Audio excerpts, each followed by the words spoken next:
because you are that's why I'm starting coming to with you me. quickly. Yes. We've said this over and over again on this show. I like the fact that people share their thoughts in public, but that is their reality, the truth.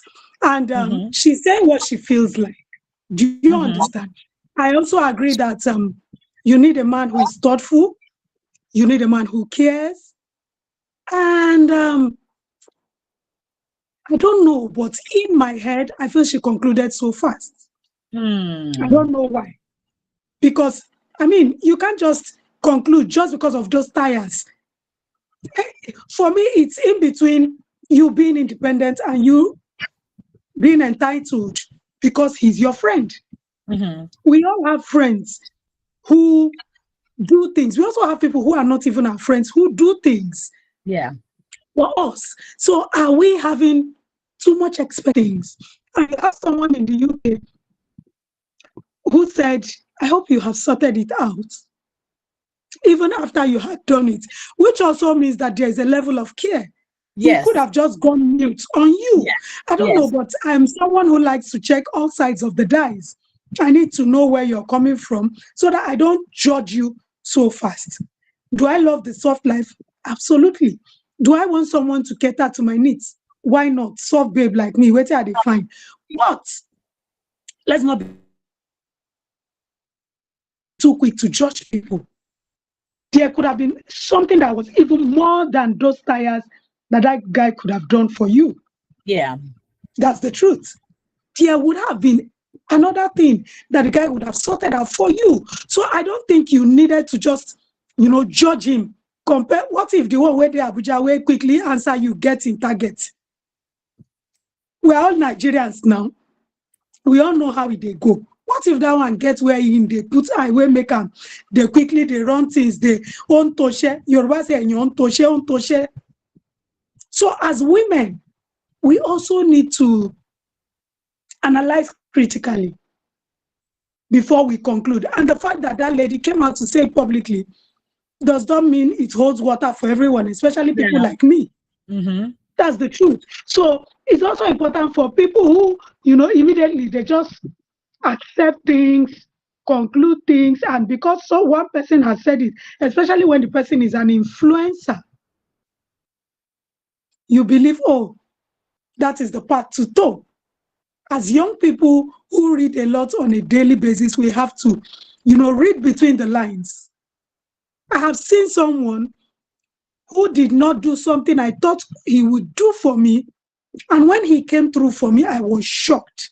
It was even something bigger than what I was expecting him to do.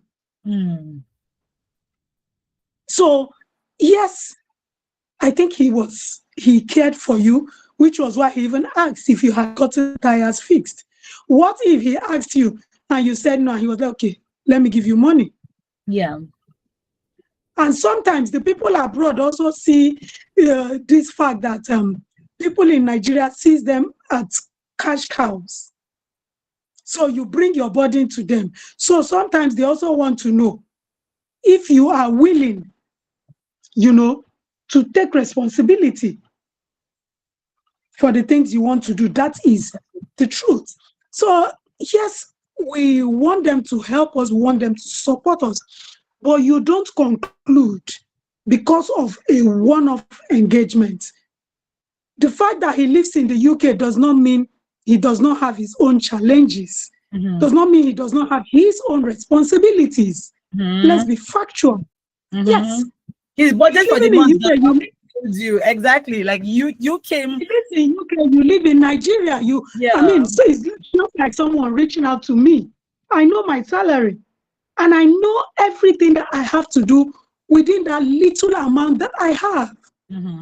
So whenever we are having such conversations or we are reading from the internet, let's also sit down to analyze critically from your own perspective.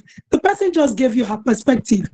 And if it is not a research, I am a science-oriented human being. So if it is not a research that is carried out, that everyone confirms, yes, this is the truth. Yeah. My dear, rest. Yeah, but before you go, Susan, do you think that we have now commodified care and kindness? We've now seen that if a person doesn't pay for something, it means they don't care for us or they're not kind to us. Because, like you rightly said, the person might have a target. We've seen time and time again people who have been very, very generous with money, but they are bad people. They are not kind. They are not care. So, do you think that right now we are at a danger? We are in danger of commodifying things like care, things like love, things like kindness? Absolutely. We are at a crossroads. Because, we have a lot of challenges. There's inflation. There's so much happening. So once you speak out to someone and they don't do something nice for you immediately, you just assume they don't care. Let me give you an instance. I went to the US last year, and one of the members of my aunt's church who came all the way, they live in Atlanta. I was in New York. They came to visit me. So when she left, she was like, oh, I'm going to send you something. This was June last year. She did not send anything.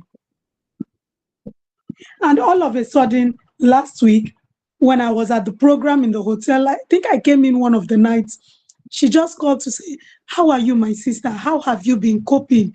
We read a lot that's happening in Nigeria. This. Kindly share your details for me. This is 1 year, 5 months later. Do you understand? And I was not even anticipating anything from that end. What if I had concluded that since she promised me she didn't do it, it means she's a bad person? So the fact that people reach out, or you reach out to people and they don't do it, you don't actually know what they are going through. Yeah. We all are going through one thing or the other. This is my standpoint. Let's be kind.